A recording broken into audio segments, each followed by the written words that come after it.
Quando minha nora e meu filho ganharam 90 milhões de reais na loteria, não imaginei que 3 horas depois eu estaria na calçada com uma mala improvisada, enquanto ela gritava: "Não precisamos mais te ajudar, velha. Vá procurar abrigo em outro lugar." Mas foi só quando perguntei calmamente: "Você viu o nome que está assinado no verso do bilhete?" que seu sorriso congelou. Mas antes de continuar, confira se você já está inscrito no canal e escreva nos comentários: de onde você está assistindo este vídeo? Adoramos saber até onde nossas histórias estão chegando. Meu nome é Teresa Alvarez. Por quase 10 anos vivi sozinha após perder Ricardo, meu marido de 30 anos, para um infarto. Nossa casa de 3 quartos no subúrbio de Tampa se tornou grande demais para mim, mas cheia de memórias que me impediam de vendê-la. Foi quando meu filho único, Eduardo, ligou dizendo que havia perdido o emprego e precisava de um lugar temporário para ficar com sua esposa, Vanessa. "É só por alguns meses, mãe", disse ele ao telefone, "até conseguirmos nos estabelecer novamente." Aqueles alguns meses se transformaram em 5 anos. Inicialmente fiquei feliz com a companhia. A casa voltou a ter vida, vozes. Vanessa era charmosa e atenciosa nos primeiros tempos. Fazia questão de preparar a mesa para o jantar e Eduardo me ajudava nos pequenos reparos que a casa precisava. Mas à medida que os meses passaram, a dinâmica mudou. Primeiro foram pequenas coisas. Minhas receitas antigas já não eram saudáveis o suficiente, segundo Vanessa. Meus programas de televisão eram barulhentos demais quando ela precisava trabalhar em seu laptop. O quarto de hóspedes que eu usava como ateliê para minha pintura foi temporariamente transformado em escritório para ela. Meus pertences foram empilhados em caixas no porão. "É só até eu conseguir mais clientes para meu negócio de consultoria", explicou Vanessa. "Preciso de um espaço profissional para as videochamadas." Eu concordei, como sempre fazia. Afinal, eles estavam passando por dificuldades e eu queria ajudar. Cada vez mais, porém, sentia que meu espaço na própria casa diminuía. Meu quarto tornou-se meu único refúgio, e mesmo assim Vanessa batia na porta sem cerimônia, entrando antes que eu respondesse. Quando completei 68 anos, Eduardo tentou organizar uma pequena celebração. Comprou um bolo, acendeu velas. "Não exagere, Eduardo", ouvi Vanessa murmurar na cozinha. "Ela não precisa de tanta atenção, vai ficar mimada." Como se eu fosse uma criança, como se a casa não fosse minha. Um ano depois, descobri que Eduardo não estava mais desempregado. Já trabalhava há quase 2 anos em uma boa posição, mas continuava morando comigo para economizar.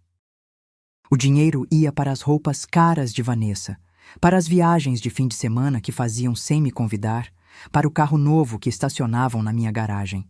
A cada mês que passava, eu me sentia mais invisível na minha própria casa.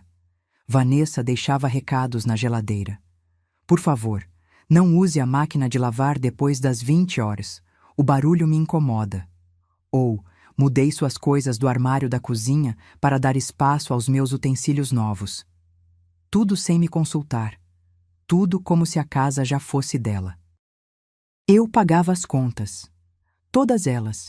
Água, luz, internet, impostos da casa, com minha modesta aposentadoria de professora e algumas economias que Ricardo havia deixado. Enquanto isso, eles economizavam para o futuro. Numa quarta-feira fria de janeiro, acordei cedo como de costume. Preparei café da maneira que gostava, forte e com um pouco de canela, um dos poucos prazeres que ainda controlava. Na mesa da cozinha, vi o bilhete de loteria que havia comprado no dia anterior. Era algo que fazia ocasionalmente, usando sempre os mesmos números. O aniversário de Ricardo, o meu, o de Eduardo e a data do nosso casamento. Peguei o jornal que estava na porta e o abri na página dos resultados da loteria. Normalmente, mal verificava os números, era mais um hábito do que uma esperança real. Mas naquela manhã, meu coração quase parou. Conferi 1, 2, 3 vezes. Os 7 números coincidiam perfeitamente. Prêmio acumulado, 90 milhões de reais. Sentei-me, respirando com dificuldade. As mãos tremiam tanto que derramei café na mesa. Precisava me acalmar e pensar. Essa quantia mudaria tudo. Poderia me mudar para um lugar menor, mais adequado para mim. Poderia viajar, conhecer lugares que sempre sonhei. Poderia ajudar Eduardo de maneira sensata, talvez ajudar com a entrada de uma casa própria para ele. Todas as possibilidades passavam pela minha cabeça. Deixei o bilhete sobre a mesa, fui ao meu quarto e liguei para o banco. Precisava saber como proceder. O gerente me orientou a guardar o bilhete em segurança e comparecer ao escritório central da Loteria Estadual para reivindicar o prêmio. Retornei à cozinha para guardar o bilhete, mas ele não estava mais lá. Procurei por toda parte, cada vez mais ansiosa. Foi então que ouvi gritos de excitação vindos da sala. Vanessa segurava o bilhete nas mãos, pulando e abraçando Eduardo. "Ganhamos, amor! Ganhamos!" gritava ela. 90 milhões! Não vamos precisar mais morar nesta casa velha. Eduardo parecia atordoado, mas sorria. "Como assim? De onde veio esse bilhete?" "Estava aqui na mesa", Vanessa respondeu agitada. "Alguém deve ter esquecido, mas não importa. É nosso agora." Parei na porta da sala, observando a cena. "Na verdade, o bilhete é meu", disse calmamente. "Comprei ontem e acabei de verificar os números. Eu ganhei." Os dois viraram-se para mim. Vanessa segurou o bilhete com mais força, seu sorriso vacilando por um momento. "Não seja ridícula, Teresa. Se fosse seu, estaria guardado. Você deixou na mesa da cozinha, praticamente abandonado." "Isso não muda o fato de que é meu", insisti. "Inclusive está assinado no verso, como sempre faço." Vi o pânico atravessar o rosto dela quando virou o bilhete e viu minha assinatura. Eduardo parecia desconfortável, olhando do bilhete para mim, sem saber o que dizer. "Isso não significa nada", disse Vanessa rapidamente. "Você mora conosco, cuidamos de você. O que é seu é nosso, somos uma família." A palavra família na boca dela soou como uma mentira. 5 anos de pequenas humilhações passaram pela minha mente. 5 anos sendo tratada como hóspede indesejada na minha própria casa. "Quero meu bilhete de volta, Vanessa", disse com uma firmeza que não sabia que ainda tinha. O que aconteceu em seguida foi como um pesadelo em câmera lenta. Vanessa mudou completamente. Seu rosto transformou-se em algo que eu nunca tinha visto antes. "Você acha mesmo que vou devolver?" riu ela, amarga. "Você já teve sua vida. É nossa vez agora. Eduardo e eu merecemos esse dinheiro mais que você." Eduardo finalmente interveio. "Vanessa, não podemos." "Cale a boca!" ela gritou para ele. "Você quer mesmo continuar sendo um fracassado dependente da mamãe? Esta é nossa chance." Nas 3 horas seguintes, testemunhei a transformação completa da minha nora. Ela fez chamadas para amigos, convidando-os para comemorar sua grande vitória. Abriu uma garrafa de vinho cara que eu nem sabia que existia na minha casa. Falava sobre mansões e carros de luxo, enquanto ignorava minha presença completamente. Quando tentei entrar no meu quarto para me acalmar, descobri que a porta estava trancada. Minhas coisas estavam sendo empilhadas no corredor. "Precisamos deste quarto para o escritório principal", explicou Vanessa friamente. "Você pode ficar com o quarto de empregada nos fundos." Foi quando percebi. Ela já estava me expulsando. Para ela, o dinheiro já era dela. Ao meio-dia, quando seus amigos começaram a chegar, Vanessa estava completamente embriagada de poder. Entrou no meu quarto, agora destrancado, mas irreconhecível, com minhas coisas fora do lugar. "Sabe de uma coisa? Mudei de ideia", disse ela. "Não quero você aqui. De jeito nenhum. Você vai estragar tudo com seu jeito patético." Comecei a chorar, mais de choque do que de tristeza. "Esta é minha casa, Vanessa. Você não pode me expulsar." Seu rosto se contorceu em uma expressão de puro desprezo. "Observe", disse ela. Na hora seguinte, Vanessa jogou minhas roupas em uma mala velha. Fotografias familiares, lembranças de Ricardo, meus medicamentos, tudo foi enfiado sem cuidado. Seus amigos assistiam à cena como se fosse um espetáculo divertido, taças de vinho nas mãos, risos abafados nos cantos. Eduardo observava tudo da escada, o rosto pálido e o corpo inerte. Nossos olhares se cruzaram várias vezes, mas ele sempre desviava, incapaz de confrontar o que estava acontecendo, incapaz de defender a própria mãe. Vanessa, isso é loucura, ele murmurou em determinado momento. Não podemos simplesmente expulsar minha mãe. Não podemos? Respondeu ela, arrastando minha mala para a porta da frente. Acabamos de ganhar 90 milhões de reais. Podemos fazer o que quisermos. Quando tentei impedir que ela pegasse o álbum de casamento que Ricardo havia organizado com tanto carinho, Vanessa o arrancou das minhas mãos e o jogou na mala com tanta força que ouvi o estalo da capa rachando. Por favor, supliquei, ao menos me deixe levar minhas coisas adequadamente. Não temos tempo para isso, cortou Vanessa. Temos uma vida nova esperando por nós. Enquanto ela continuava a esvaziar meu guarda-roupa, notei que o bilhete premiado estava no bolso traseiro de sua calça jeans. Cada vez que se movimentava, eu podia ver a ponta amarela aparecendo, aquele pequeno pedaço de papel que tinha meu nome assinado no verso. A prova da minha vitória e da minha humilhação. Os vizinhos começaram a se reunir do lado de fora, atraídos pela comoção. Marta, que morava em frente há mais de 20 anos, aproximou-se quando Vanessa abriu a porta e empurrou minha mala para a varanda. — O que está acontecendo, Teresa? Perguntou Marta preocupada. Antes que eu pudesse responder, Vanessa se interpôs. Teresa está indo para um asilo. Acabamos de ganhar na loteria e vamos nos mudar para um lugar melhor. Ela ficará muito mais bem cuidada lá do que aqui. A mentira fluía de seus lábios com uma naturalidade assustadora. Marta me olhou confusa, sem saber o que acreditar. — Isso é verdade, Teresa? Respirei fundo, as lágrimas secando no rosto. Uma calma estranha começou a se apoderar de mim. A calma que vem depois que perdemos tudo, quando percebemos que o medo já não tem mais poder sobre nós. — Não, Marta. O bilhete é meu. Eu assinei o verso como sempre faço. Vanessa está tomando o que me pertence. Marta olhou para Vanessa com desconfiança. Outros vizinhos se aproximaram, murmurando entre si. — Ela está confusa, rebateu Vanessa rapidamente. Idade avançada, você sabe. Acha que tudo é dela. Eduardo finalmente saiu da casa, parecendo um fantasma de si mesmo. — Mãe, talvez seja melhor você ir para um hotel por alguns dias, disse ele sem me olhar nos olhos. Até resolvermos essa situação. A traição do meu filho foi a facada final. Aquele menino que embalei em meus braços, que consolei quando teve o coração partido pela primeira vez, que cuidei quando ficou doente. Meu único filho estava me abandonando na calçada para não contrariar a esposa. — Eu entendo, Eduardo, respondi, sentindo cada palavra pesar como pedra. Você fez sua escolha. Virei-me para Vanessa, que mantinha um sorriso triunfante.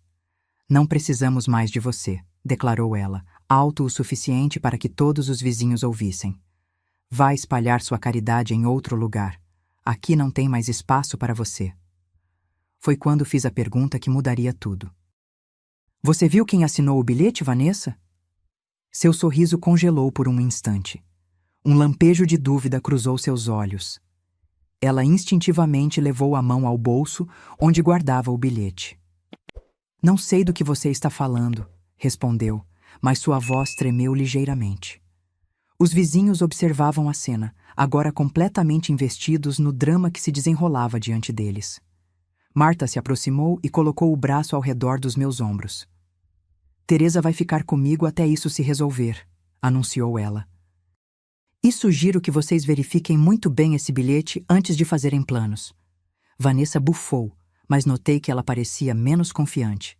Eduardo olhava para o chão, incapaz de enfrentar os olhares de reprovação dos vizinhos que me conheciam há décadas. Façam como quiserem, disse Vanessa, puxando Eduardo para dentro de casa. Nós temos um prêmio para reclamar. A porta fechou-se com um estrondo. Fiquei ali parada, com a mala improvisada aos meus pés, sendo consolada por Marta e outros vizinhos que se ofereciam para ajudar. Era como se minha vida de décadas tivesse sido reduzida a um punhado de roupas amassadas e algumas lembranças quebradas. Naquela noite, deitada na cama de hóspedes de Marta, revisei mentalmente os eventos do dia enquanto fitava o teto desconhecido. Como tudo podia mudar tão rapidamente? Pela manhã eu era uma viúva com uma vida modesta, mas digna, em sua própria casa. Agora estava desabrigada, traída pelo filho e roubada pela nora. Mas eu tinha uma vantagem que Vanessa não conhecia. Antes de deixar o bilhete na mesa, havia tirado uma foto dele com meu celular antigo, frente e verso, mostrando claramente minha assinatura. Também havia feito uma cópia do recibo de compra, que guardava na bolsa. Ricardo sempre me ensinou a ser precavida com documentos importantes. Nunca confie apenas na boa-fé das pessoas, Terry, dizia ele. Papéis assinados falam mais alto que promessas. No dia seguinte, enquanto Vanessa provavelmente planejava como gastar milhões que não eram dela, fui ao escritório central da Loteria Estadual. Expliquei a situação à atendente, uma mulher de meia idade com olhos compreensivos. Isso acontece mais do que deveria, Sr. Álvares, disse ela. Vamos precisar de toda a documentação que comprove que o bilhete é seu. Apresentei a foto do bilhete com minha assinatura, o recibo de compra e meus documentos. A atendente examinou tudo e fez algumas ligações. Vou encaminhar isso ao departamento jurídico, informou. Por enquanto, bloqueamos qualquer tentativa de resgate desse prêmio até que a situação seja esclarecida. Saí do prédio me sentindo mais forte. A justiça poderia demorar, mas eu tinha provas do meu lado. 2 dias depois, recebi uma ligação de Eduardo. Sua voz soava diferente. Uma mistura de vergonha e desespero. Mãe, precisamos conversar. As coisas estão complicadas. O que aconteceu, Eduardo? Perguntei, embora já imaginasse. Fomos à loteria ontem. Eles disseram que o prêmio está bloqueado porque há uma disputa sobre a propriedade do bilhete. Vanessa está... Ele hesitou. Ela não está lidando bem com isso. Imagino que não, respondi. E você, Eduardo? Como está lidando com o fato de ter permitido que sua esposa me expulsasse da minha própria casa por um dinheiro que não era dela? O silêncio do outro lado da linha foi sua resposta. Mãe, eu sinto muito. Não sei o que aconteceu comigo. Vanessa ficou tão... diferente quando viu aquele bilhete. Como se fosse uma pessoa completamente diferente. Não, Eduardo. Ela sempre foi essa pessoa. Você só escolheu não ver. E mais tarde, naquele mesmo dia, soube por Marta que Vanessa havia dado uma entrevista para o jornal local, alegando que eu era uma idosa confusa, tentando roubar o bilhete premiado da família. A história rapidamente se espalhou pela vizinhança, dividindo opiniões. Alguns, que não me conheciam bem, questionavam: por que eu deixaria um bilhete tão valioso simplesmente sobre a mesa? Outros, que me conheciam há anos, defendiam meu caráter e integridade. O escândalo crescia, e eu, que sempre preferi o anonimato de uma vida simples, via-me no centro de uma tempestade pública. Uma semana após minha expulsão, recebi uma visita inesperada na casa de Marta. Era Lorenzo Mendes, um advogado especializado em disputas de loteria, recomendado por um dos vizinhos. Senhor Álvares, disse ele após ouvir minha história. O que aconteceu com a senhora é lamentável, mas infelizmente comum. Membros da família acreditam ter direito ao que não é deles. O que posso fazer? Perguntei. A senhora já fez o mais importante, preservar provas de propriedade. Agora, precisamos agir rapidamente. Sua nora está tentando construir uma narrativa pública que prejudica sua credibilidade. Lorenzo explicou que, além do processo na loteria, deveríamos solicitar uma ordem de reintegração de posse da minha casa. Afinal, eu havia sido ilegalmente expulsa da minha própria residência. E quanto ao Eduardo? Perguntei, sentindo o coração pesado. Ele é meu filho. Lorenzo me olhou com compaixão. Senhor Álvares, ele participou da sua expulsão. Legalmente, ele é tão culpado quanto sua esposa. Naquela noite, chorei até adormecer. Não pelo dinheiro, que nunca foi minha maior preocupação, mas pela perda do meu filho. Pelo fim da ilusão de que, apesar de tudo, ainda éramos uma família. No dia seguinte, enquanto Marta e eu tomávamos café na varanda, vi um carro luxuoso estacionar em frente à minha antiga casa. Vanessa saiu dele usando roupas novas e caras, carregando sacolas de compras de lojas de grife. Ela já está gastando como se o dinheiro fosse dela, comentou Marta indignada. Onde ela conseguiu dinheiro para isso? Perguntei perplexa. Ouvi dizer que estão fazendo empréstimos usando o bilhete como garantia, respondeu Marta. Aparentemente, alguns lugares aceitam isso para clientes VIP. A audácia de Vanessa não tinha limites. Não bastava tentar roubar meu bilhete. Ela já estava construindo uma vida de luxos com um dinheiro que nem sequer havia recebido e que provavelmente nunca receberia. Durante as semanas seguintes, assisti de longe enquanto Vanessa transformava minha vida em um espetáculo cada vez mais grotesco. Da casa de Marta, eu podia ver o vai e vem de carros de entrega, móveis novos sendo trazidos, meus pertences antigos sendo descartados na calçada como lixo. A casa onde vivi com Ricardo por décadas, onde criamos nosso filho, estava sendo desfigurada por alguém consumida pela ganância. Lorenzo Mendes, meu advogado, trabalhava incansavelmente no caso. As audiências preliminares na loteria estadual haviam sido favoráveis a mim. As evidências da minha assinatura no verso do bilhete, junto com o recibo de compra e o testemunho do vendedor da loja de conveniência, que confirmou me ver comprando o bilhete regularmente, estavam criando um caso sólido. Eles estão em pânico, informou Lorenzo após uma audiência. A advogada deles tentou argumentar que, como vocês moravam juntos, os bens eram compartilhados. O juiz não ficou impressionado. E quanto à minha casa? Perguntei. Era o que mais me doía, ver meu lar sendo ocupado por pessoas que me traíram. Estamos progredindo. O juiz concedeu uma audiência de emergência para a próxima semana devido às circunstâncias incomuns. Enquanto isso, Eduardo tentou me contatar várias vezes. Ignorei as primeiras ligações, mas eventualmente atendi uma delas, movida pela persistência e pela esperança tola que mães nunca perdem completamente. Mãe! Sua voz soava cansada, quase irreconhecível. As coisas estão saindo do controle. O que você esperava, Eduardo? Respondi, tentando manter a calma. Vocês me expulsaram da minha própria casa. Tentaram roubar meu prêmio e agora estão gastando dinheiro que não têm. Eu sei, ele suspirou profundamente. Vanessa. Ela está obcecada. Já gastou mais de 100 mil reais em crédito. Está convencida de que vai ganhar o caso de qualquer jeito. E você? O que acha que vai acontecer?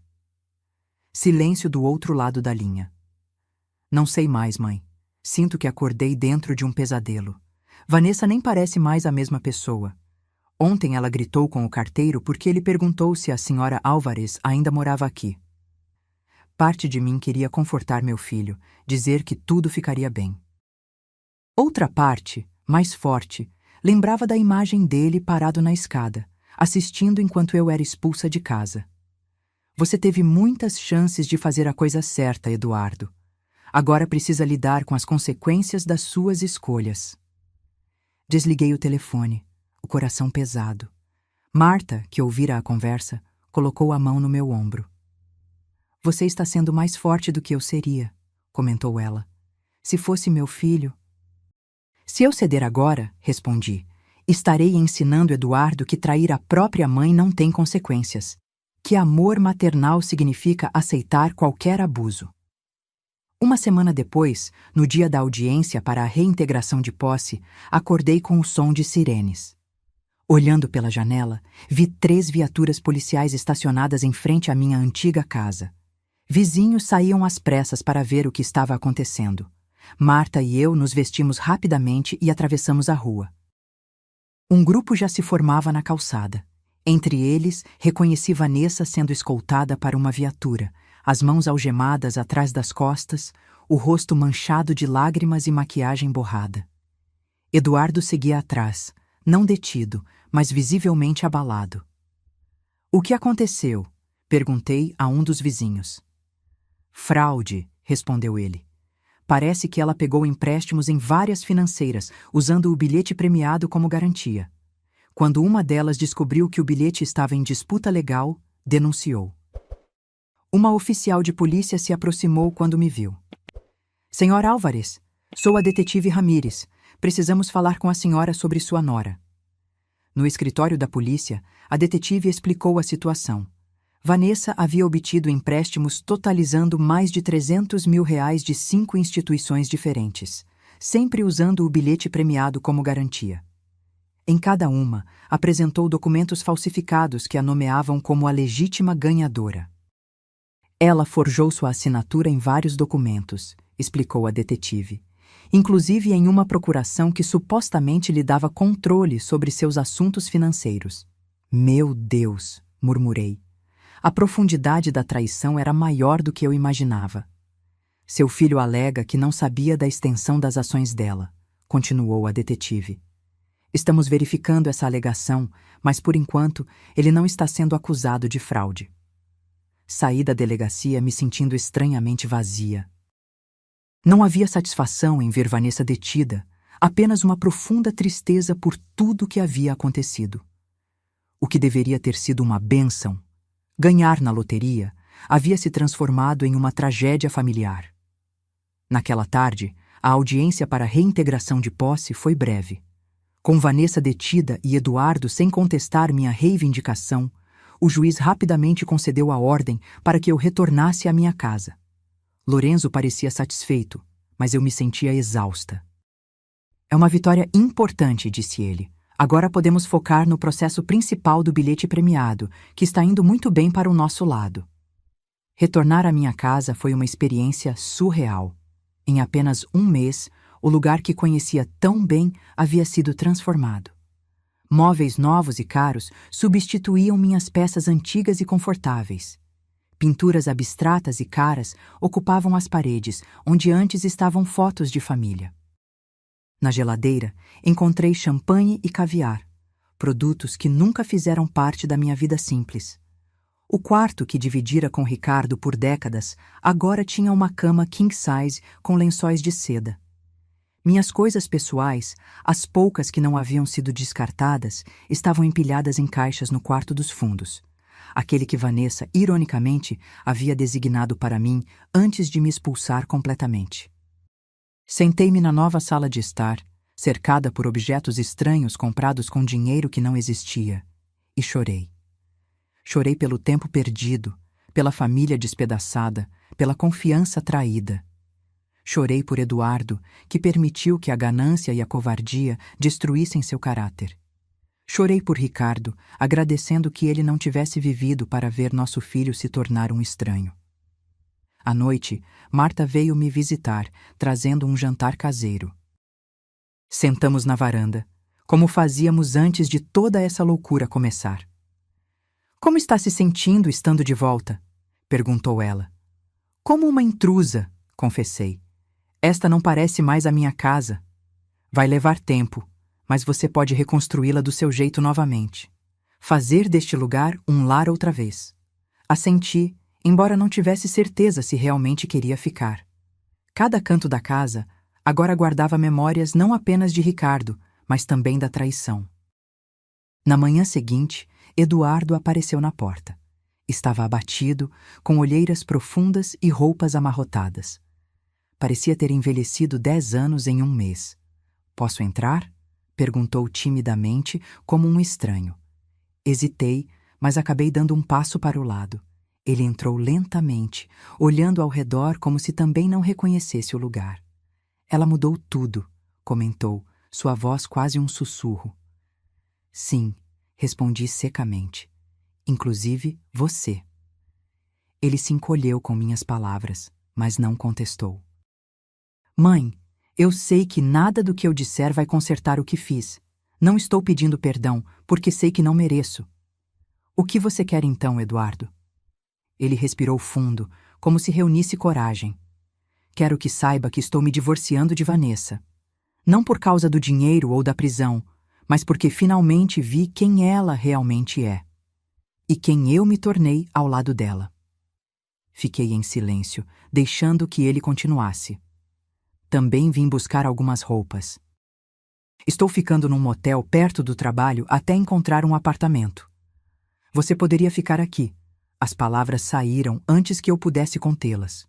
O instinto maternal, mesmo ferido, ainda estava presente. Eduardo balançou a cabeça. Não, mãe. Você precisa de espaço, e eu preciso enfrentar as consequências dos meus atos. Não posso simplesmente voltar como se nada tivesse acontecido.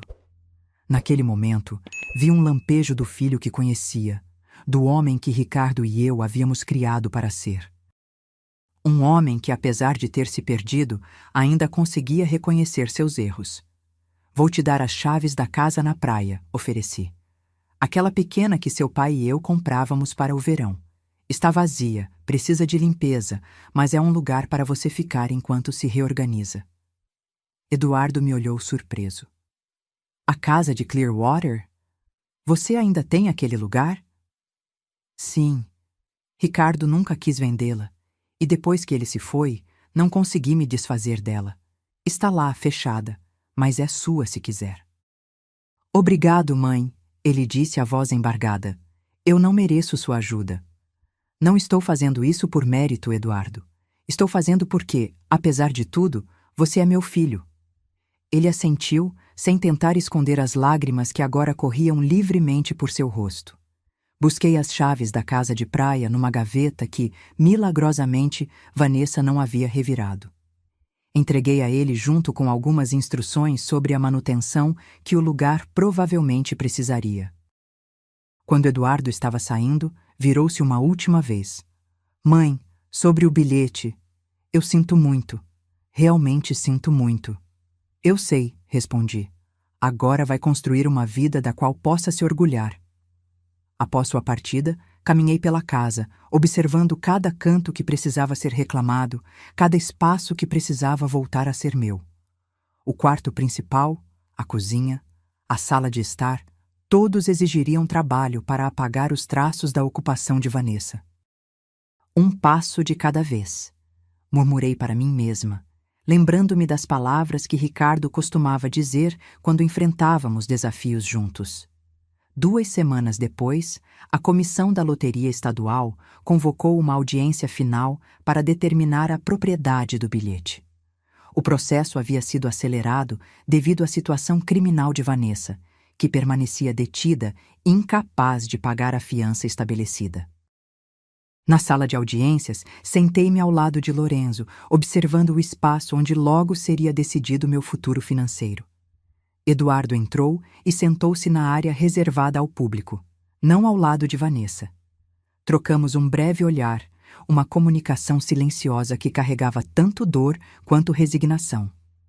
Vanessa foi trazida algemada, vestindo o uniforme laranja do centro de detenção.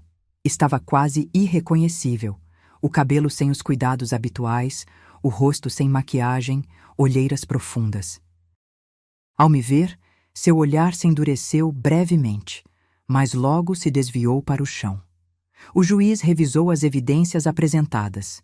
Minha assinatura no bilhete, o recibo de compra, as testemunhas que confirmaram que eu regularmente comprava bilhetes com os mesmos números, as fotografias que tirei do bilhete antes de deixá-lo na mesa. Este caso apresenta uma situação lamentável, declarou o juiz. O que deveria ser motivo de celebração para uma família se transformou em uma demonstração da pior face da ganância humana. Olhei para Vanessa, que mantinha os olhos fixos na mesa à sua frente.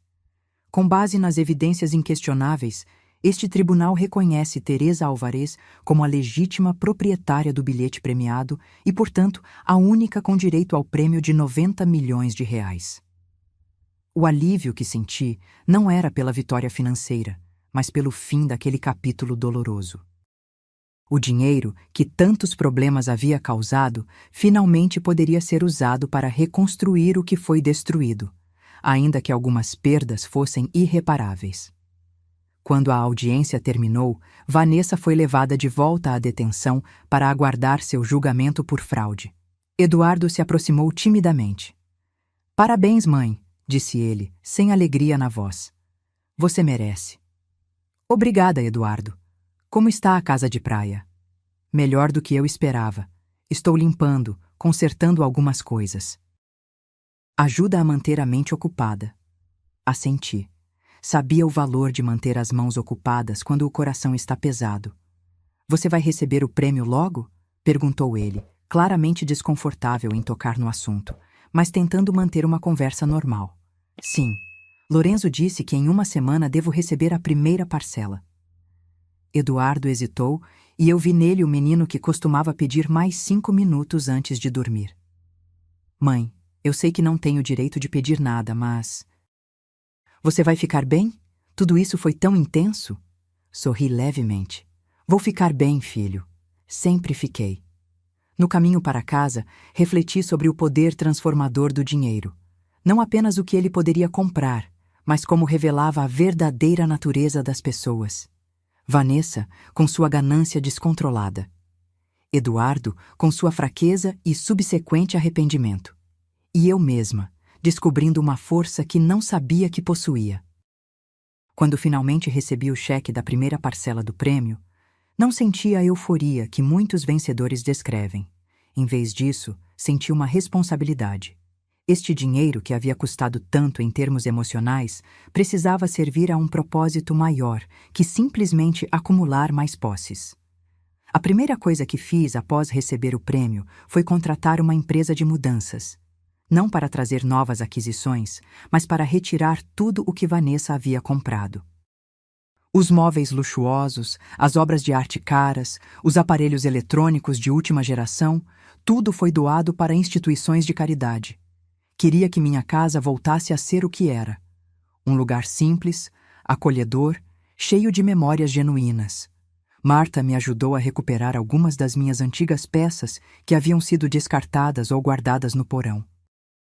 Minha poltrona favorita, a mesa de jantar onde Ricardo e eu compartilhamos tantas refeições, o abajur que ganhei da minha mãe, cada item resgatado era como recuperar um pedaço da minha identidade. Você poderia comprar tudo novo agora, comentou Marta enquanto limpávamos a poeira de um velho baú de madeira. Poderia, concordei, mas essas coisas têm história, o dinheiro não pode comprar isso. Em poucas semanas, a casa voltou a parecer minha. As paredes foram repintadas nas cores que sempre gostei. Os móveis foram reorganizados do jeito que me agradava, e as fotografias de família voltaram a ocupar seus lugares de destaque. Mantive um espaço para fotos de Eduardo, inclusive algumas recentes que ele me enviou da casa de praia. Imagens dele pintando paredes, consertando o telhado, plantando no jardim. Pequenos sinais de que estava tentando reconstruir não apenas o espaço, mas a si mesmo. Conforme os meses passaram, estabeleci uma nova rotina.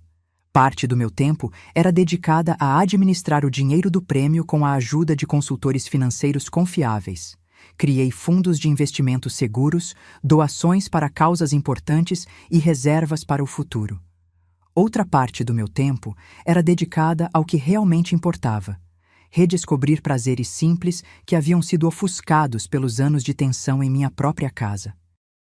Voltei a pintar, algo que havia abandonado quando meu ateliê foi transformado em escritório para Vanessa. Instalei um novo espaço de arte no quarto extra, com luz natural abundante e todas as ferramentas que sempre desejei ter.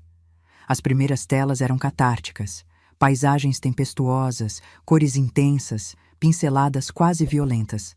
Com o tempo, meu trabalho foi se suavizando, refletindo a paz que lentamente voltava à minha vida. Também comecei a viajar. Não para resorts luxuosos ou destinos exclusivos, mas para lugares que sempre quisemos visitar, Ricardo e eu. Levei suas cinzas comigo para o Grand Canyon, espalhando uma pequena porção em um local tranquilo ao amanhecer, cumprindo uma promessa feita décadas antes. Visitei a pequena vila na Espanha de onde seus avós haviam imigrado, encontrando primos distantes que nos receberam como família há muito perdida. Em cada viagem, enviava postais para Eduardo. No início, eram apenas imagens dos lugares, com mensagens curtas e factuais. Com o tempo, comecei a compartilhar mais. Memórias de quando ele era criança, histórias sobre Ricardo que ele nunca havia ouvido, pequenas reflexões sobre a vida. Era uma forma de reconstruir nossa relação, palavra por palavra, sem pressão ou expectativas. Quanto a Vanessa, seu julgamento por fraude resultou em uma sentença de 3 anos. Eduardo me contou que havia finalizado o divórcio e que ela não contestou. Aparentemente, a experiência da prisão a havia transformado de alguma forma. Não senti alegria com seu infortúnio, apenas uma triste compreensão de como a ambição desmedida pode destruir vidas. 6 meses após receber o prêmio, decidi fazer algo significativo com parte do dinheiro. Criei uma fundação dedicada a apoiar idosos vulneráveis, especialmente aqueles em risco de abuso financeiro ou exploração por familiares. A Fundação Ricardo Álvares, nomeada em homenagem ao homem que me ensinou o valor da integridade, oferecia assistência jurídica, apoio emocional e recursos educacionais. A inauguração do primeiro centro de apoio coincidiu com meu aniversário de 69 anos. Marta organizou uma pequena celebração no jardim da minha casa, com poucos convidados, mas muita alegria. Para minha surpresa, Eduardo apareceu, trazendo um bolo que ele mesmo havia assado. Desajeitado, mas feito com carinho. Lembrei que você sempre dizia que presentes feitos à mão têm mais valor, explicou ele, embaraçado. E tem, confirmei, emocionada. Enquanto cortava o bolo, olhei ao redor para o pequeno grupo reunido ali. Amigos verdadeiros, vizinhos que me apoiaram nos momentos mais difíceis, e meu filho, tentando encontrar seu caminho de volta para a pessoa que ele costumava ser. Percebi que, apesar de tudo que havia perdido, eu havia ganho algo precioso, clareza sobre o que realmente importava na vida. O dinheiro havia transformado minha situação financeira, sim, mas a verdadeira transformação ocorreu em como eu me via e me posicionava no mundo.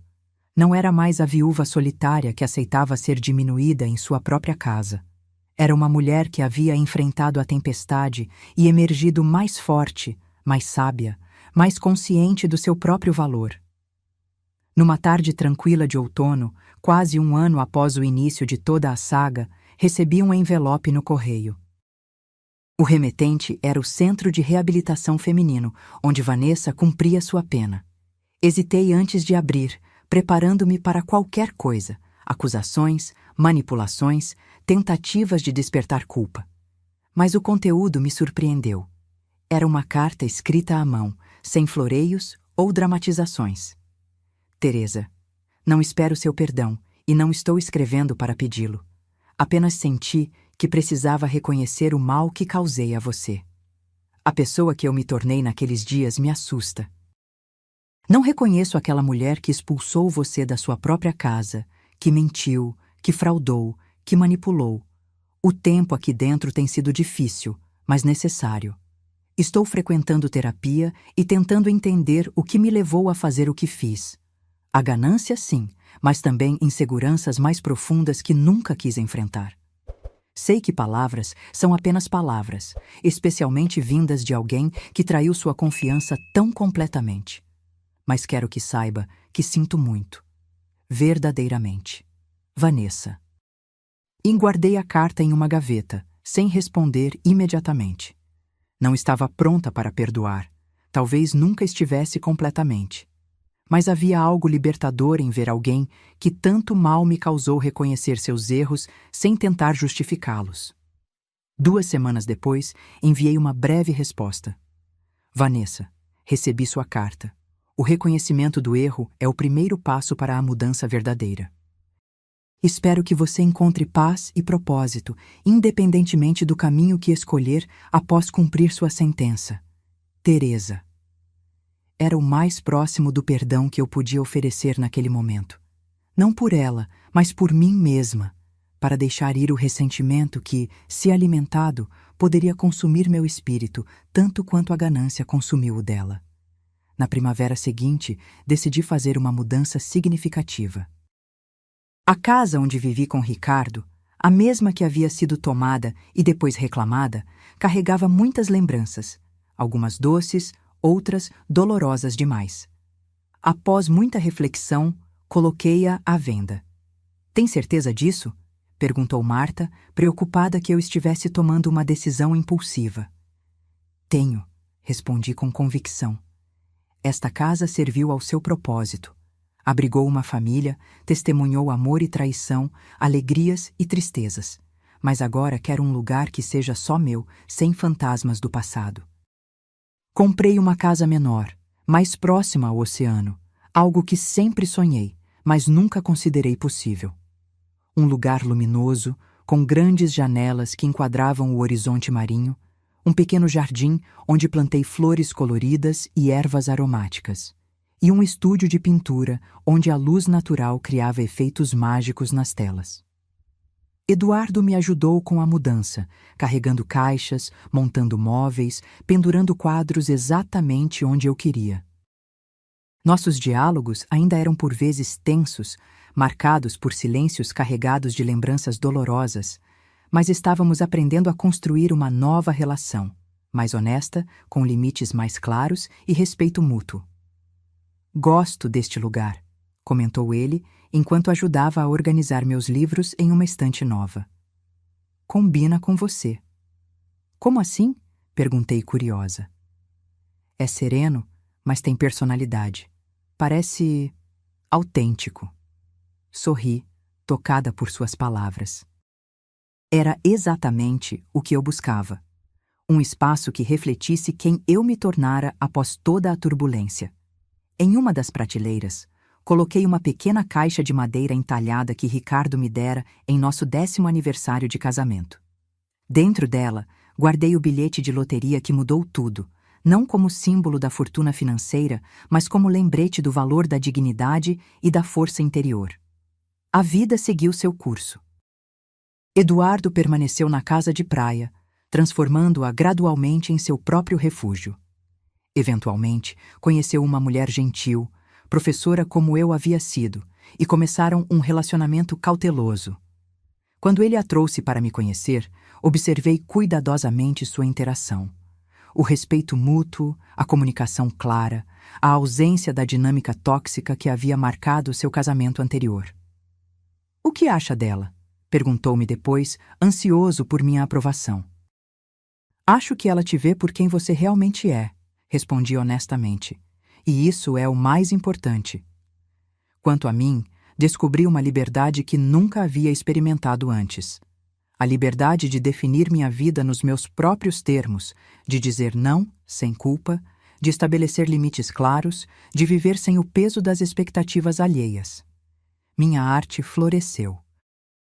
Comecei a expor em pequenas galerias locais, não pela renda, que agora era irrelevante, mas pela alegria de compartilhar minha visão com outros. Minhas pinturas, antes apenas um hobby privado, agora tocavam pessoas que viam nelas reflexos de suas próprias jornadas de perda e renascimento. A Fundação Ricardo Álvares cresceu, abrindo centros em outras cidades, criando redes de apoio para idosos vulneráveis. Dediquei parte significativa do meu tempo a esse trabalho, encontrando propósito em transformar minha experiência dolorosa em algo que pudesse ajudar outros. Uma tarde, quase 2 anos após ganhar na loteria, recebi uma visita inesperada. Vanessa estava na minha porta, recém-libertada da prisão por bom comportamento. Parecia menor de alguma forma, menos imponente do que em minhas memórias. "Posso entrar?" perguntou timidamente. Hesitei, mas acabei assentindo e abrindo espaço para que ela passasse. Servimos chá na varanda com vista para o oceano, o som das ondas preenchendo nossos silêncios desconfortáveis. "Você fez bem com o dinheiro", comentou ela, olhando ao redor. "Ouvi falar da fundação. Tentei fazer algo significativo", respondi simplesmente. "Eu teria desperdiçado tudo", admitiu ela, a voz baixa. "Toda aquela ganância, para quê? Para provar algo a mim mesma, acho." Observei-a atentamente. A mulher à minha frente não era mais a nora dominadora e manipuladora que conheci por anos. Tampouco era a versão arrogante e cruel que emergiu com a possibilidade do dinheiro. Era apenas uma pessoa cansada, tentando reconstruir sua vida após cometer erros terríveis. "O que vai fazer agora?" perguntei. "Recomeçar do zero. Tenho um trabalho esperando em um centro comunitário, parte da minha liberdade condicional. Vou morar em um pequeno apartamento subsidiado até me estabelecer. assente, admirando sua honestidade. Vim para dizer duas coisas, continuou ela. Primeiro, para me desculpar pessoalmente pelo que fiz. Sei que palavras não apagam ações, mas precisava dizê-las olhando nos seus olhos. E a segunda coisa? Perguntei. Agradecer, respondeu ela, surpreendendo-me. Você poderia ter me denunciado por muito mais coisas. Poderia ter feito questão de aumentar minha sentença, mas não fez isso. Não vi propósito em buscar vingança, expliquei. Já havia sofrimento suficiente. Quando Vanessa se foi, fiquei na varanda observando o sol começar a se pôr sobre o oceano. Refleti sobre como um simples bilhete de loteria havia exposto verdades que talvez eu nunca tivesse conhecido de outra forma. Revelou a fraqueza de Eduardo, a ganância de Vanessa, mas também uma força em mim mesma que havia permanecido adormecida por anos. O dinheiro, que tantos veem como solução para todos os problemas, havia sido apenas um catalisador, amplificando o que já existia em cada um de nós, trazendo à superfície nossos verdadeiros valores, prioridades e caráter. Nos anos seguintes, encontrei um equilíbrio entre aproveitar a segurança financeira que o prêmio me proporcionou e manter a simplicidade que sempre valorizei. Viajava ocasionalmente, sempre buscando experiências autênticas em vez de luxo vazio. Doava generosamente para causas que tocavam meu coração, principalmente aquelas relacionadas a idosos e educação. Investia em arte local, apoiando artistas emergentes que me lembravam de mim mesma décadas atrás. Mas as maiores riquezas da minha vida pós-loteria não tinham nada a ver com dinheiro. Eram os momentos de conexão genuína. As tardes pintando com outras artistas que se tornaram amigas, os almoços de domingo com Eduardo e, eventualmente, seus filhos gêmeos, as conversas profundas com participantes da fundação que compartilhavam suas próprias histórias de resiliência. Em meu aniversário de 72 anos, Eduardo organizou uma pequena celebração na casa de praia que agora havia se tornado verdadeiramente sua. O lugar estava irreconhecível. As paredes descascadas agora eram de um azul sereno. O jardim antes abandonado florescia com plantas nativas e uma varanda ampla havia sido construída com vista para o mar. Você transformou este lugar, comentei, admirando o trabalho que ele havia feito com as próprias mãos. Aprendi com você, respondeu ele, sobre reconstruir, sobre recomeçar. Sua nova família estava presente, a esposa gentil, agora grávida do terceiro filho, e os gêmeos de 4 anos correndo pelo jardim. Marta veio com seu novo companheiro, um viúvo que conhecera em um dos eventos da fundação. Alguns vizinhos, tanto os antigos quanto os novos, também se juntaram à celebração. Durante o jantar, Eduardo ergueu sua taça para um brinde. A minha mãe, disse ele, a voz firme, mas emocionada, que nos ensinou que a verdadeira fortuna não está no que possuímos, mas em quem escolhemos ser nos momentos mais difíceis. Lágrimas silenciosas escorreram pelo meu rosto enquanto todos erguiam suas taças. Não eram lágrimas de tristeza, nem mesmo de alegria pura, mas de uma profunda gratidão pelo caminho percorrido, com todas as suas dores, desvios e descobertas. Mais tarde naquela noite, sentada na nova varanda da casa de praia, observando as ondas quebrarem sob o luar, refleti sobre a jornada incomum que o destino havia traçado para mim. Aquele bilhete de loteria, um pedaço de papel que muitos veem apenas como um caminho para a riqueza material, havia sido muito mais. Foi um espelho que revelou a verdadeira natureza das pessoas ao meu redor e, mais importante, revelou a mim mesma.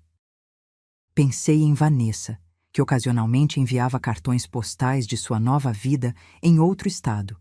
Após completar sua liberdade condicional, ela havia se mudado para uma cidade pequena, onde trabalhava como conselheira em um centro de reabilitação para mulheres. Seu último cartão mencionava que estava escrevendo um livro sobre sua experiência. Como a ganância quase destruiu minha humanidade. um título que sugeria uma honestidade que ela nunca demonstrou durante nossos anos de convivência. Pensei em Eduardo, que finalmente havia encontrado sua própria voz e construído uma vida baseada em valores autênticos, não em expectativas externas ou pressões alheias.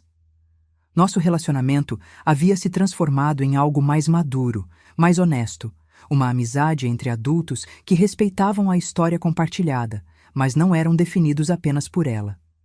E pensei em mim mesma, na mulher que fui e na que me tornei. A viúva solitária que permitiu ser diminuída em sua própria casa havia dado lugar a alguém que conhecia seu valor, que estabelecia limites claros, que vivia de acordo com suas próprias verdades. O dinheiro possibilitou certas liberdades, sim, mas a verdadeira libertação veio do interior. Da coragem de confrontar injustiças, de defender-me, de reconstruir uma vida em meus próprios termos. Quando o jornal local pediu uma entrevista sobre o aniversário da fundação, perguntaram o que eu diria a outras pessoas que sonham em ganhar na loteria. O dinheiro amplifica quem você já é, respondi. Se você é generoso, terá mais para dar. Se é inseguro, terá mais razões para temer. Se é controlador, terá mais formas de exercer poder. Antes de desejar uma grande fortuna, talvez devêssemos nos perguntar: quem sou eu, realmente, e quem quero ser? A repórter pareceu um pouco decepcionada com minha resposta filosófica. Ela provavelmente esperava histórias sobre viagens luxuosas ou compras extravagantes. Mas para mim, a verdadeira história nunca foi sobre o que o dinheiro podia comprar. Foi sobre o que ele revelou. 5 anos após ganhar na loteria, decidi fazer algo que muitos considerariam impensável. Doei metade do dinheiro restante, ainda uma quantia considerável, para expandir a fundação e criar um fundo perpétuo que garantiria sua continuidade por décadas. Mantive o suficiente para viver confortavelmente e deixar um legado para meus netos, mas nada além disso. Você tem certeza? Perguntou Lorenzo, meu advogado, claramente surpreso com minha decisão. Absoluta, respondi. Este dinheiro serviu ao seu propósito na minha vida. Agora pode servir a outros. Numa tarde tranquila de primavera, enquanto pintava na varanda de minha casa à beira-mar, recebi um envelope. Era de Vanessa. Não um cartão postal desta vez, mas uma carta formal, acompanhada de uma cópia do manuscrito de seu livro, que seria publicado no mês seguinte. Teresa, dizia a carta, você não tinha obrigação de me ensinar nada, mas o fez mesmo assim, através de suas ações e sua dignidade. Gostaria que lesse este manuscrito antes de sua publicação.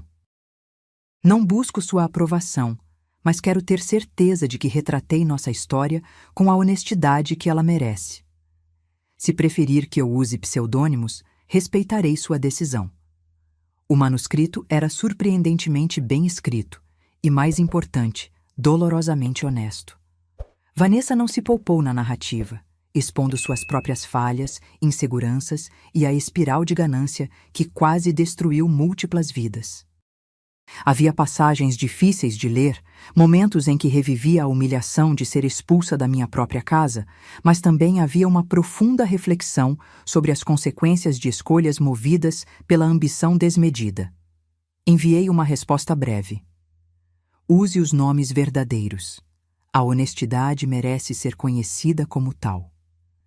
Quando o livro foi publicado, causou certo impacto, especialmente em comunidades preocupadas com o abuso financeiro de idosos. Vanessa foi convidada para programas de rádio e pequenas conferências, onde compartilhava sua história como advertência. Nunca aparecemos juntas em público. Algumas feridas são profundas demais para permitir esse tipo de encenação. Mas havia um respeito silencioso entre nós, um reconhecimento da jornada que cada uma havia percorrido. Em meu 705º aniversário, organizei um evento especial na fundação, não para celebrar minha idade, mas para inaugurar uma nova ala dedicada a aulas de arte para idosos.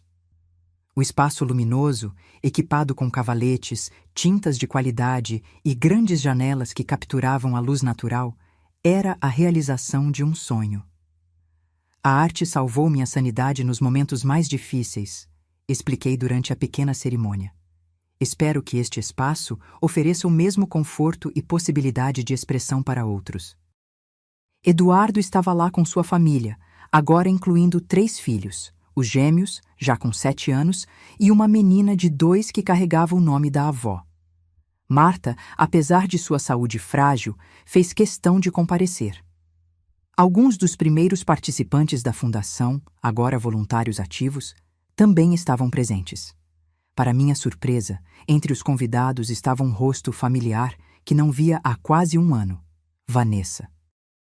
Ela manteve-se discretamente nos fundos do salão, sem chamar atenção, apenas observando. Quando nossos olhares se cruzaram, ela inclinou levemente a cabeça em um gesto silencioso de respeito, que retribuí da mesma forma. Após as formalidades, enquanto os convidados circulavam pelo novo espaço, experimentando as tintas e cavaletes, Eduardo se aproximou. "Você viu quem está aqui?" perguntou, a tensão evidente em sua voz. "Vi", respondi calmamente. "Como se sente sobre isso?" Refleti por um momento. Acho que todos merecemos a chance de sermos mais do que nossos piores momentos. Eduardo assentiu, pensativo. "Você é mais forte do que eu jamais serei, mãe." "Não se trata de força, filho. É sobre escolher que tipo de história quero criar com o tempo que me resta. Uma história de amargura ou uma de crescimento." Mais tarde, quando a maioria dos convidados já havia partido, Vanessa se aproximou timidamente. "É um espaço lindo", comentou, indicando a sala de arte. "Você sempre teve olho para a beleza." "Obrigada por vir", respondi simplesmente. Não tinha certeza se seria bem-vinda. "Nem eu", admiti honestamente. "Mas estou aprendendo que a vida é muito curta para carregarmos rancores eternos." Ela sorriu tristemente. "Meu livro está gerando boas conversas. Pessoas estão refletindo sobre suas próprias relações familiares, sobre dinheiro, sobre ambição." "Que bom." Algo positivo surgindo de toda aquela dor. Ficamos em silêncio por alguns momentos, observando os últimos convidados experimentarem as tintas, criando pequenas obras coloridas com entusiasmo infantil. "Você sabe", disse ela finalmente, "quando aquele bilhete apareceu na mesa, pensei que fosse a resposta para tudo, que todo aquele dinheiro me traria felicidade imediata. E agora? Agora sei que ele apenas acelerou o inevitável. Mostrou quem eu realmente era naquele momento. Quem Eduardo era." "Quem você era?" Assenti, porque era exatamente o que eu também havia concluído. "Teresa", continuou ela, a voz baixa, "obrigada por não me odiar eternamente. Você teria todo o direito." "Não odiar não é o mesmo que perdoar completamente", respondi honestamente. "Mas estamos ambas seguindo em frente, e isso é o que importa."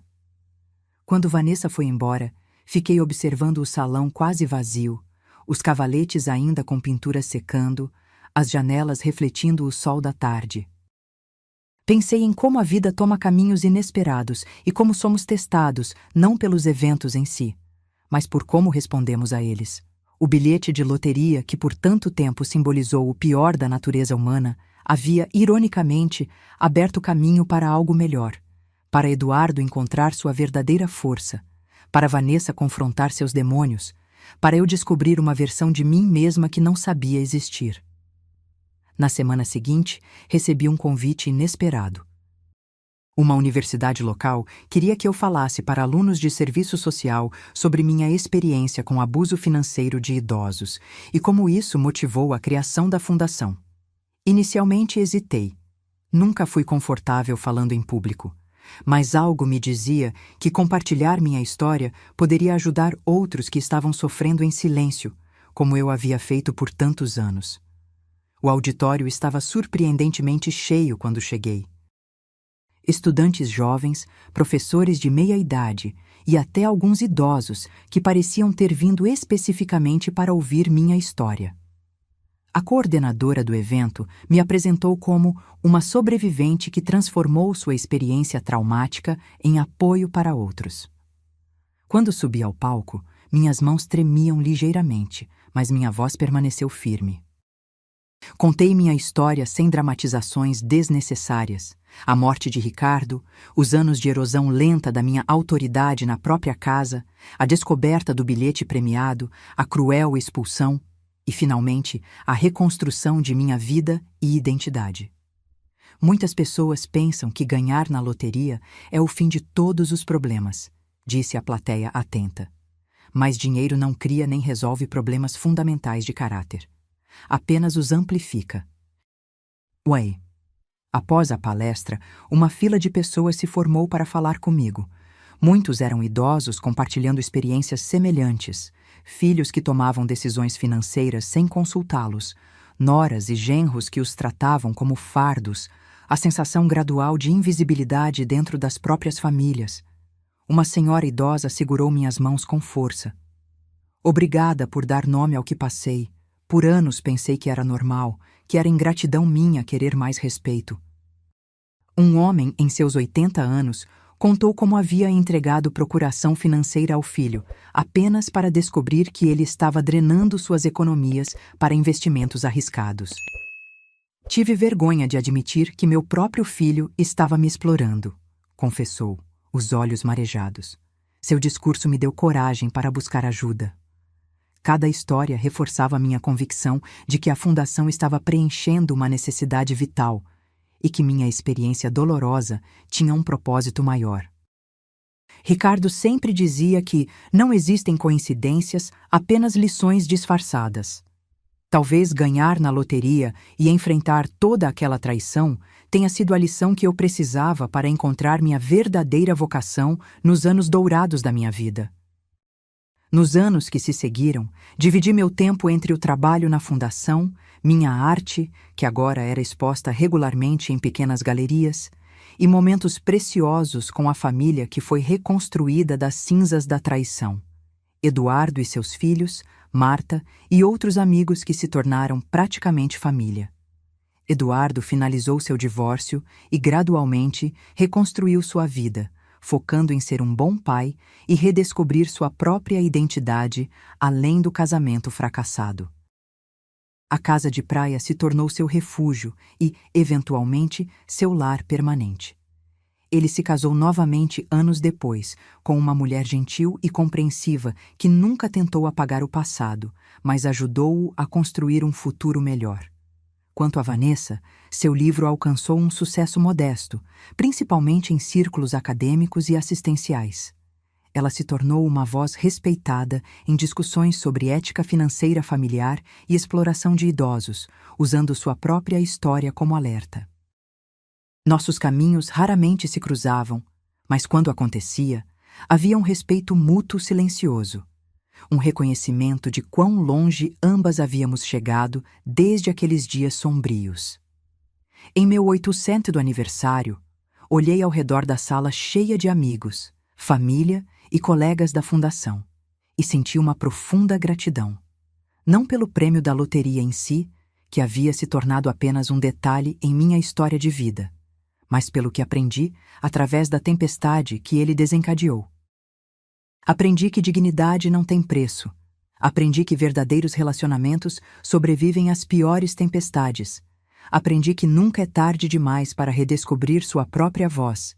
E, acima de tudo, aprendi que nossa verdadeira fortuna não está em contas bancárias ou propriedades, mas em quem nos tornamos face à adversidade.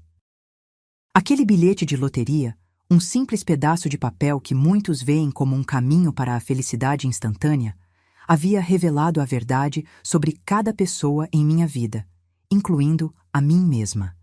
E essa verdade, por mais dolorosa que tenha sido inicialmente, tornou-se o fundamento sobre o qual construí uma vida mais autêntica e significativa do que qualquer quantia de dinheiro poderia comprar.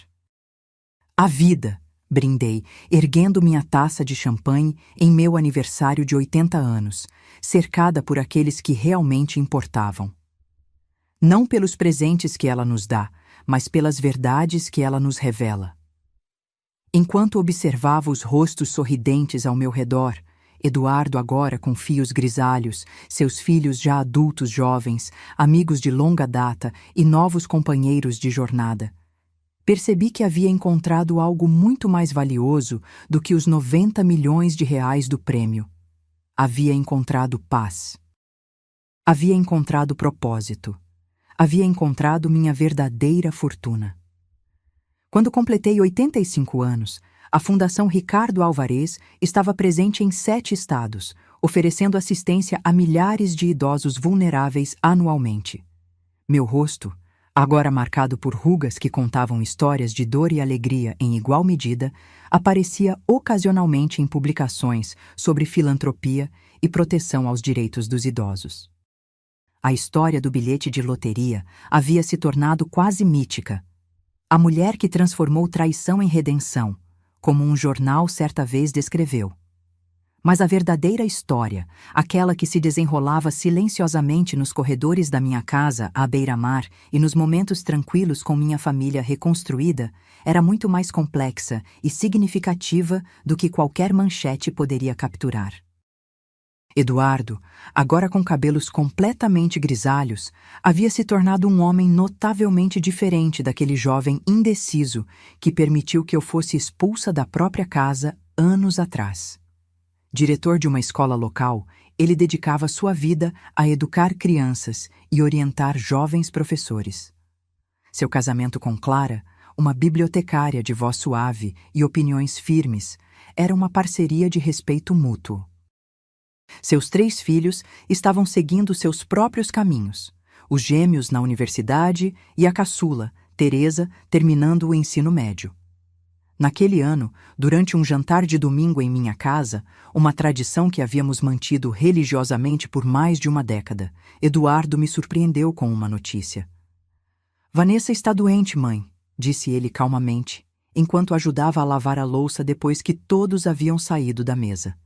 Câncer em estágio avançado. Senti um aperto no peito.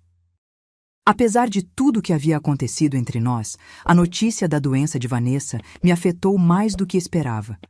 Sinto muito em ouvir isso, respondi sinceramente.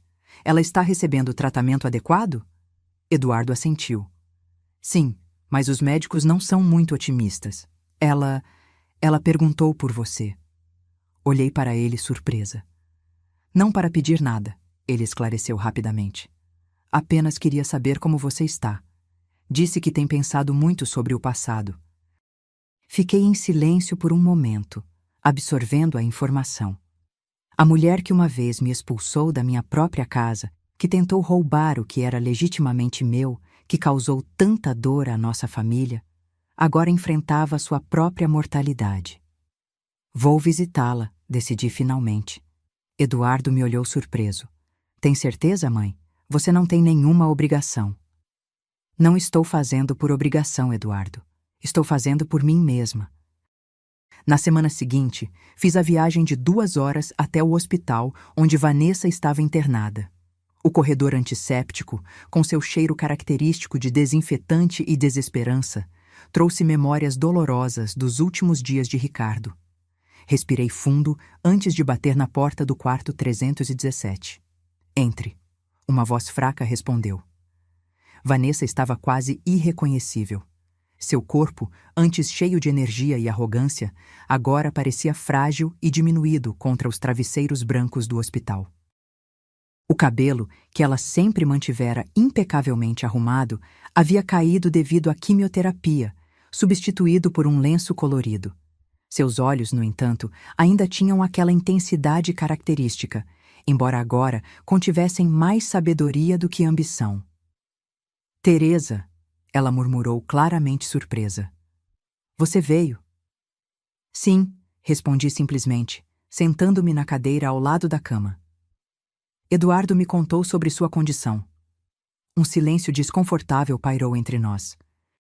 Não éramos mais inimigos, mas tampouco éramos amigos. Éramos 2 mulheres que haviam compartilhado uma história complexa e dolorosa, agora reunidas em um momento de vulnerabilidade extrema. Não esperava que você viesse, disse ela finalmente. Não depois de tudo. A vida é curta demais para guardar rancor eternamente, respondi, surpreendendo a mim mesma com a serenidade em minha voz. E todos nós cometemos erros. Vanessa deu uma risada fraca que logo se transformou em tosse. Alguns erros são maiores que outros. O que eu fiz com você está no passado, interrompi suavemente. Você já pagou por isso de muitas formas. Lágrimas silenciosas começaram a escorrer pelo rosto de Vanessa. Sabe o que é irônico? Todo aquele dinheiro que eu tanto queria, agora não significa nada. Não pode comprar mais tempo. Não pode apagar o que fiz. Segurei sua mão magra, sentindo as veias proeminentes sob a pele fina. Mas você fez algo com o tempo que teve depois.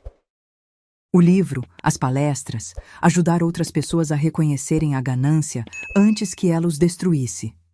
Tentei, ela assentiu fracamente. Tentei transformar aquela vergonha em algo útil.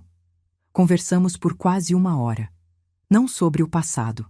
Ambas sabíamos essa história bem demais, mas sobre como havíamos crescido a partir dele. Sobre os pequenos momentos de graça que havíamos encontrado em nossas vidas separadas. Sobre as lições que aprendemos da maneira mais difícil. Antes de sair, Vanessa segurou minha mão uma última vez. Teresa, disse ela, a voz agora apenas um sussurro. Obrigada por ser a pessoa que você é, por não permitir que o que aconteceu te tornasse amarga. Você tinha todo o direito de me odiar para sempre. O ódio só prejudicaria a mim mesma, respondi honestamente, e já passei tempo demais permitindo que outros determinassem minha felicidade. Saí do hospital com uma sensação estranha de encerramento. Não havia perdoado completamente Vanessa. Algumas feridas são profundas demais para cicatrizar completamente, mas havia feito as pazes com aquele capítulo da minha vida. Vanessa faleceu 3 semanas depois. O funeral foi pequeno, principalmente ex-colegas da organização onde ela trabalhava e alguns amigos. Eduardo compareceu, e eu também, permanecendo discretamente nos fundos da capela. Não estava lá para exibir perdão ou bondade, mas para honrar a jornada completa de uma vida humana, com todos os seus erros e tentativas de redenção. Depois do serviço, uma mulher jovem se aproximou de mim.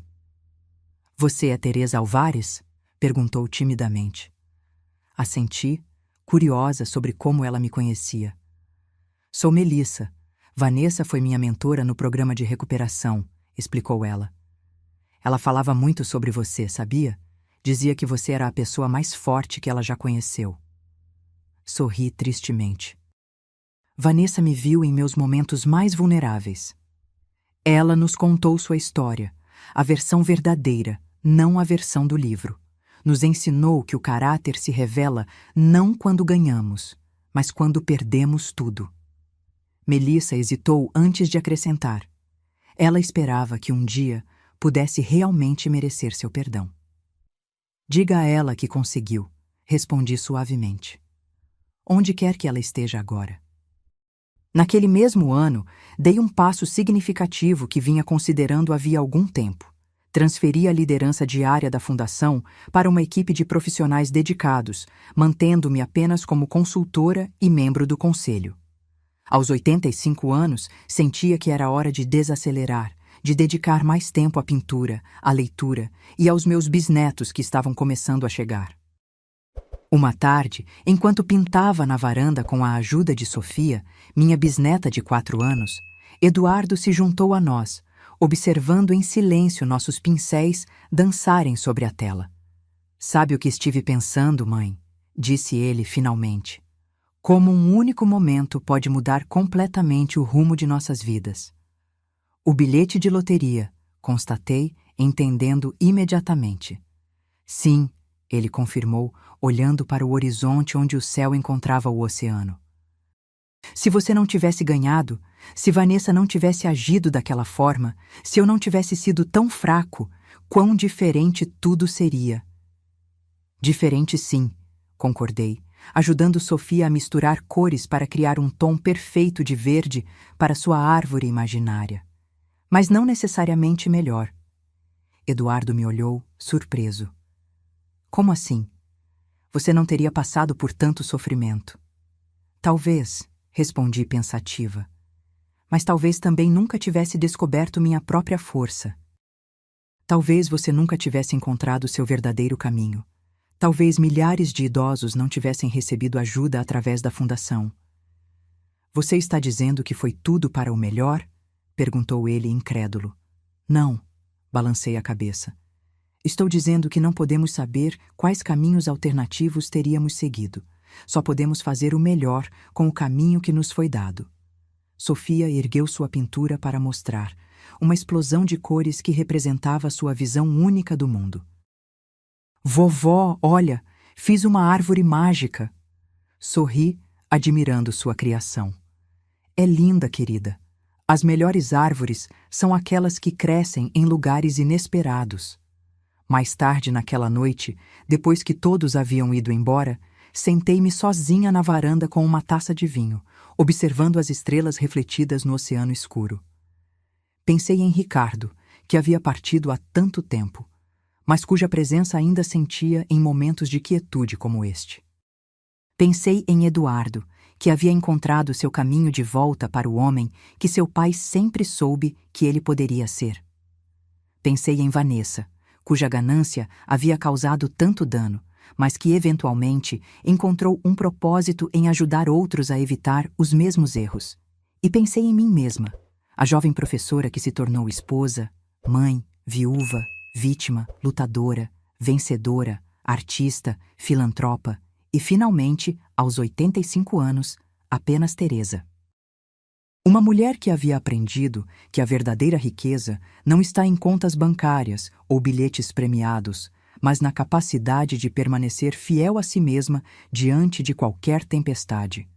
O bilhete de loteria, que por tanto tempo simbolizou traição e dor, havia se transformado em algo diferente em minha narrativa pessoal. Tornou-se o catalisador que revelou verdades essenciais, algumas dolorosas, outras libertadoras, e que, ironicamente, me levou a uma vida mais rica em todos os sentidos que realmente importam. Quando completei 90 anos, a celebração foi tranquila, mas significativa. A casa à beira-mar estava cheia de risos de bisnetos correndo pelo jardim, de conversas animadas entre amigos de longa data, de música suave flutuando do velho piano que Eduardo havia restaurado para mim anos antes. Durante o jantar, meu neto mais velho, filho de Eduardo, propôs um brinde. A vovó Teresa, disse ele, erguendo sua taça, que nos ensinou que a verdadeira fortuna não é o que temos, mas quem escolhemos ser. Enquanto todos erguiam suas taças, olhei ao redor da mesa para os rostos que amava. Alguns ligados a mim por sangue, outros por escolha, todos parte da família que havia criado ao longo dos anos. Pensei na longa jornada que me trouxe até ali, nas perdas e ganhos, nas quedas e recomeços. O bilhete de loteria que mudou minha vida estava guardado em uma pequena caixa de madeira entalhada, junto com o recibo de compra e a foto que tirei dele. Não como lembrete do prêmio financeiro, mas como símbolo de uma verdade mais profunda que descobri ao longo do caminho. A verdadeira fortuna, percebi enquanto observava minha família reunida, não é o que ganhamos, mas o que aprendemos. Não é o que possuímos, mas quem nos tornamos. E não é medida em reais, mas na paz que sentimos quando finalmente entendemos nosso próprio valor. Naquela noite, antes de dormir, escrevi algumas linhas em meu diário, um hábito que mantive por décadas. Aos 90 anos, olho para trás e vejo que o maior prêmio nunca foi o dinheiro. Foi descobrir, através da tempestade mais forte da minha vida, que sou mais resiliente do que imaginava, que mereço respeito e dignidade, que posso reconstruir a partir das cinzas. E que, no final, somos definidos não pelo que os outros nos tiram, mas pelo que escolhemos fazer com o que nos resta. E isso, mais do que qualquer conta bancária ou propriedade, era o verdadeiro legado que esperava deixar para as gerações que viriam depois de mim. A compreensão de que nossa verdadeira fortuna reside dentro de nós, esperando para ser descoberta mesmo, e talvez especialmente, nos momentos mais desafiadores de nossas vidas. Agora, se você gostou dessa história, clica em S inscrever e me diz nos comentários qual parte te deixou de queixo caído. Ah, e não esqueça de se tornar membro para ter acesso a vídeos exclusivos que não posto aqui. Te espero lá.